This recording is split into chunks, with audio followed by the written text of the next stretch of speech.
Ambaji Gabbar road રબારીવાસ દબાણદારોનો અનોખો વિરોધ સામે આવ્યો છે. માં અંબાના નામે પત્ર લખીને વિરોધ પ્રદર્શન કર્યું છે. આપેશ્વર મહાદેવ મંદિરથી અંબાજી મંદિરમાં ધજા ચડાવી મંદિરના વહીવટદારને આવેદનપત્ર આપ્યું હતું.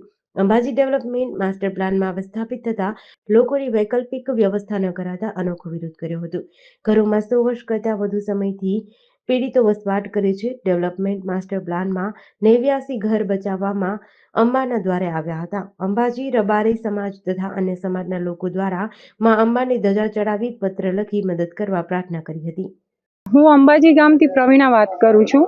અમે અહીંયા અંબાજી ગામની અંદર અત્યારે વિકાસ થઈ રહ્યો છે. એ બહુ જ સારી વાત છે. અમને બધાને પણ બહુ ખુશી છે. પણ એ વિકાસની સાથે સાથે અમારા ઘરો પણ જઈ રહ્યા છે.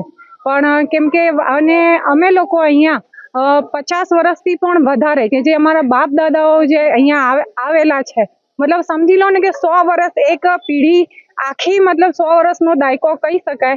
એ એટલા જૂનાથી અમે લોકો અહીંયા રહેતા આવ્યા છીએ. અને અંબાજીમાં દબાણ છે એ તો બધાને ખબર હતી, પણ અત્યારે એવું છે કે લીગલી કોઈએ કરી ના દીધું અને એના પછી અત્યારે દબાણ વિકાસ થાય છે તો અમને અહીંયાથી ખસેડવામાં આવી રહ્યા છે. પણ એની જગ્યા વિકાસ થાય છે તો અમને કંઈ એનાથી વાંધો નથી, પણ સાથે સાથે અહીંયા રહેવાવાળા લોકો છે, 1-1 રૂપિયાની કમાણી કરી અને ઘર બાંધ્યું અને એ લોકોએ અહીંયા રહે છે. એ લોકોના ઢોર છે અને બહુ નાના છે, પણ સરકાર થોડું એમની સામે જોવે અને અમને મદદ કરે કે એટલીસ્ટ માના ચરણોમાંથી અમને એમને એમ ધગેડી ન નાખે કે જ્યાં અહીંયા લોકોને આપણે બારથી વિદેશથી બોલાવીએ છીએ, સ્વર્ણ કલશ સ્થાપીએ છીએ અને અહીંયાથી જ તમે માના બાલુડાને એમને એમ તમે ધગેડી નાખો તો એ કંઈ સારી વાત ન કહેવાય. સરકારે થોડું વિચારવું જોઈએ. વિશેષમાં કંઈ નહીં, અહીંયા ના તો જગ્યાની કમી છે કે ના આપણે કશું જ કમી નથી. તો પછી જે છે થોડું ધ્યાન આપી અને બધાને સરખો ન્યાય થાય એવો પક્ષ અમે મૂક્યો અમારો પક્ષ, અને તમે પણ અમારી વાતને સાંભળી અને તમે એમને ન્યાય આપો તો અમે એની રાહ જોઈશું. બીજું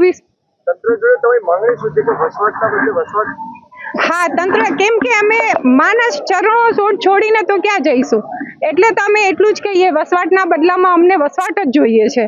કેમ કે અંબાજી અમને છોડવું નથી. કેમ કે આ તો કે અમારા દાદા નાના આવેલા છે અહીંયા, એટલે એમની જગ્યા છોડીને અમે ક્યાં જઈશું. અમારું તો ઘર છે, અમારું તો જીવન છે અહીંયા, અને જીવનને છોડીને ક્યાં. લોકો બહારથી આવીને ફ્લેટો અહીંયા રાખે છે કેમ કે 2 દિવસ માટે રોકાવું છે એમને. તો પછી અમે તો બાપ દાદાઓથી અહીંયા છે તો કેવી રીતે અમે છોડીને જતા રહીએ. GDC ન્યૂઝ સાથે પ્રકાશ મીણા, બનાસકાંઠા.